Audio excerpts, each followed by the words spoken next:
Hello students, we have completed up to chapter number 3. So now let's start the chapter number 4. Chapter number 4 is related with the our country India and how it is divided physically. मतलब ये हमारी country से related है. chapter number 4 India से, और ये कैसे divided है, physically divided है. किससे divided है, physically divided है. So let's see this, observe and reflect. Look at the map of India. It shows the natural landforms and different colors. Name the colors used to represent this in the map. सबसे पहले तो आप ये India का map देखिए. इसमें आपको अलग अलग कलर शो हो रहे हैं और अलग अलग एरियाज़ हैं, है ना. अलग अलग लैंड फॉर्म्स हैं और अलग अलग कलर में वो शो हो रहे हैं. तो name the colours use to represent this in this map. अब वो रीजन्स, वो एरियाज़, वो किन कलर्स में शो हो रहे हैं आपको, उनके हमें यहाँ पे नेम्स लिखना है. See the mountain area. Mountains कहाँ पर रिटर्न है और कहाँ ये एरिया कौन से कलर में है. तो ये ब्राउन कलर पार्ट जो है ये क्या है, माउंटेन है. प्लेन ये ग्रीन कलर पार्ट जो है वो प्लेन एरिया है. Desert, this orange colour part is of desert. Plateau, ये जो क्रीम कलर पार्ट है, दिस वन, यहाँ जहाँ पे मेरी फिंगर है यहाँ, ये है प्लेट्यू और ये कलर कौन सा है, क्रीम. सो ये इंडिया कैसे अलग अलग लैंडफॉर्म्स में डिवाइड हो चुका. Now let's start the reading. When we look at the map of India, जब हम इंडिया का मैप देखते हैं, we find that our country has different types of landforms. हमें क्या पता चलता है कि हमारी कंट्री में अलग डिफरेंट टाइप्स ऑफ लैंडफॉर्म्स हैं, अलग अलग टाइप्स के लैंडफॉर्म्स हैं. द स्नो कवर्ड हिमालयाज, कौन कौन से, अब किस टाइप के लैंडफॉर्म्स हैं. स्नो कवर्ड हिमालयाज, जो मतलब जो हिमालयाज है वो किससे कवर्ड है, स्नो से कवर्ड है. The hot sandy Thar desert. The hot sandy Thar desert, deserts हैं मतलब जहाँ पे बहुत ज़्यादा गर्म सैंड है, बहुत हॉट सैंड है. द गंगा प्लेन एरियाज़ हैं Ganga. The long Sandy beaches of Goa.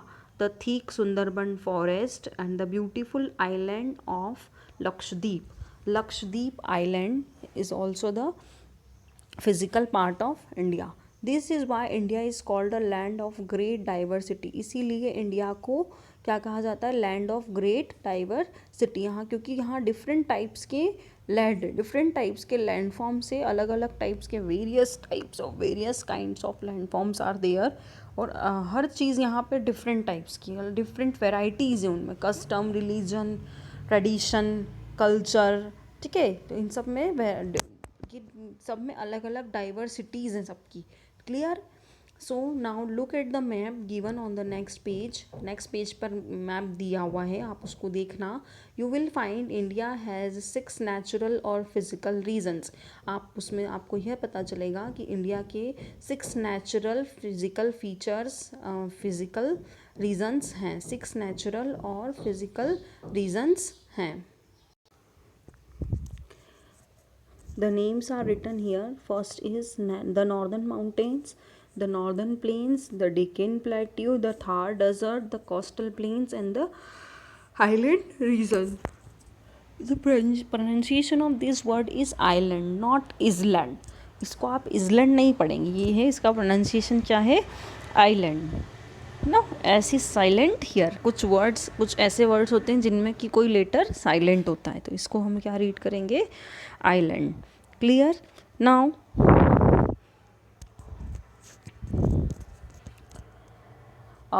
the fact zone is given here. The southern part of India is surrounded by an ocean on 3 sides. 3 sides से the southern part of India, जो India का जो south part है, मतलब कि ये वाला जो पार्ट है ये किससे सराउंडेड है, तीनों साइड से किससे सराउंडेड है, वाटर से. On 3 side. This type of landform is known as peninsula. तो इस टाइप के लैंडफॉर्म को क्या कहते हैं, पेनिनसुला. मतलब जो साउथ पार्ट है इंडिया का उसे पेनिनसुला भी कहते हैं. Now topic the northern mountains. The great Himalayan range, the world highest mountain range runs along the northern part of India. The Great Himalayan Range मतलब कि जो हिमालयाज़ हैं, बड़े बड़े जो माउंटेन्स हैं, सबसे ऊंचे पर्वत. The world highest mountain range along with the northern part of India. ये सब कहाँ पर है, इंडिया में.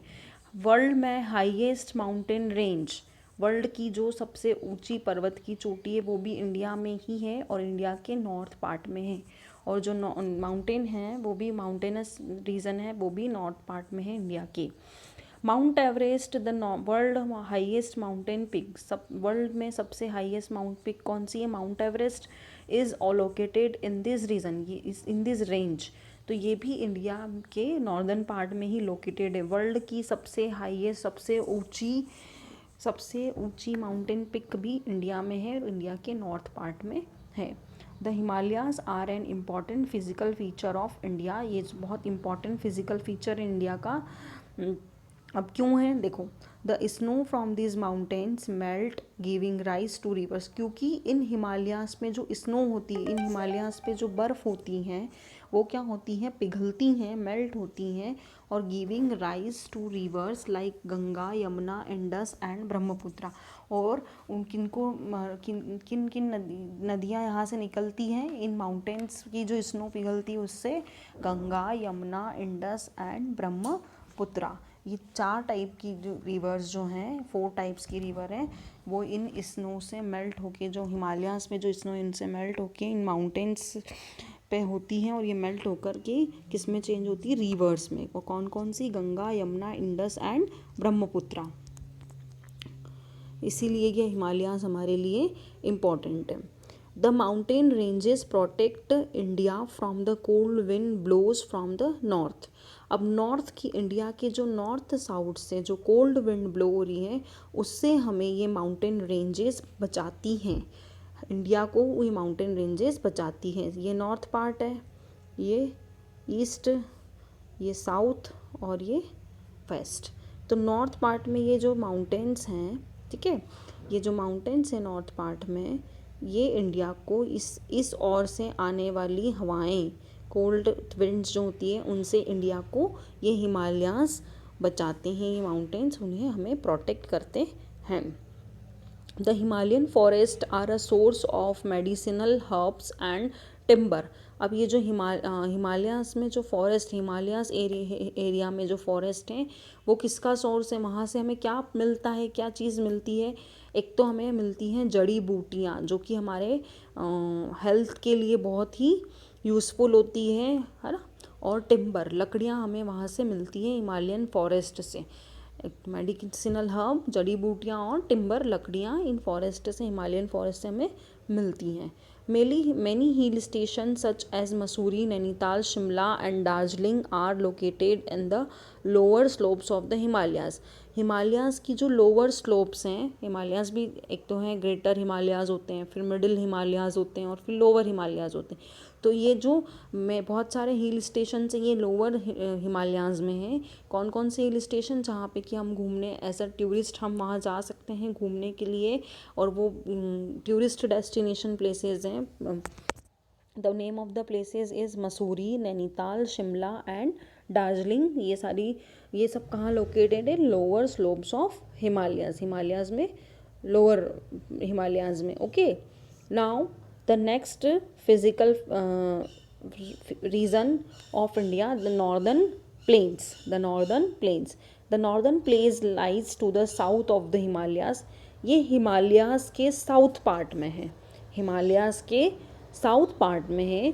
दे are vast fertile plains suitable for cultivations and are thickly populated. मतलब कि ये जो है यहाँ पर कल्टिवेशंस के लिए यहाँ पे जो प्लेन एरिया है वो हिमालयाज़ के साउथ में लोकेटेड है, और यहाँ पे ये कल्टिवेशंस के लिए, खेती करने के लिए बहुत ही सुटेबल है, क्योंकि यहाँ की जो सॉइल होती है वो बहुत ज़्यादा फर्टाइल होती है, सॉइल बहुत उपजाऊ होती है क्योंकि ये प्लेन एरिया है। और यहाँ wait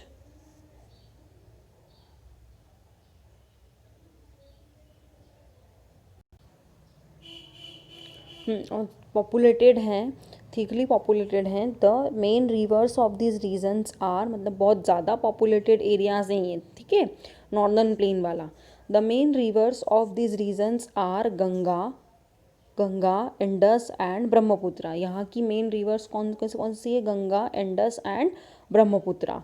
okay, now the northern plains are very fertile and provide food for the entire country. मतलब ये जो प्लेन एरिया है यहाँ पर इतने क्रॉप्स ग्रो होते हैं, बहुत लार्ज अमाउंट में यहाँ पर फूड क्रॉप्स ग्रो होते हैं और वो पूरे कंट्री में जाते हैं, पूरी कंट्री को प्रोवाइड होते हैं, इंटायर कंट्री, पूरी कंट्री के लिए यहाँ पे इतना प्रोडक्शन इन क्रॉप्स का होता है। The northern plains are very fertile and provide food for the entire country. मतलब जो भी क्रॉप्स है वो यहाँ पर उनकी क्वांटिटी ज़्यादा ग्रो, उनकी क्वांटिटी में ज़्यादा यहाँ पर ग्रो होते हैं। This region is also called the bread basket of India. इस रीजन को ब्रेड बास्केट ऑफ इंडिया भी कहा जाता है।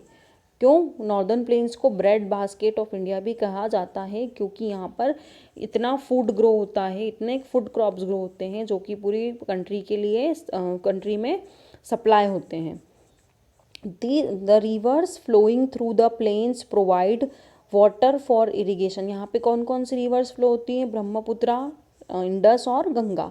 तो ये क्या करती हैं? वाटर प्रोवाइड करती हैं फॉर इरिगेशन, इरिगेशन के लिए। इरिगेशन का मीनिंग आपको मैंने हार्ड वर्ड्स में एक्सप्लेन किया था। जब क्रॉप्स को ग्रो करने के लिए वाटर का सप्लाई जब हम फील्ड में करते हैं, क्रॉप्स को ग्रो करने के लिए खेतों में करते हैं, वो इरिगेशन। तो ये नदियों का पानी इरिगेशन के लिए यूज़ होता है, क्रॉप्स को ग्रो होने के लिए यूज़ किया जाता है थ्रू आउट द ईयर, पूरे ही साल। Plains are also suitable for building cities and towns. Plain area जो है वो सुटेबल होते हैं बिल्डिंग और मतलब कि सिटीज़ और टाउन्स डेवलप्ड करने में भी प्लेन एरिया बहुत सुटेबल होते हैं, क्योंकि वहाँ पे ज़्यादा प्रॉब्लम्स नहीं आती। जैसे अब ऊंची जगह है तो ऊंची, अब जैसे माउंटेन्स हैं तो माउंटेन्स में क्या होता है, कभी भी पहाड़ गिरने का डर होता है, और यहाँ पर कोई डर नहीं होता है कि प्लेन एरियाज़ हैं तो उसको बस हमें ज़मीन को खोदना है और बिल्डिंग बनाना है ना।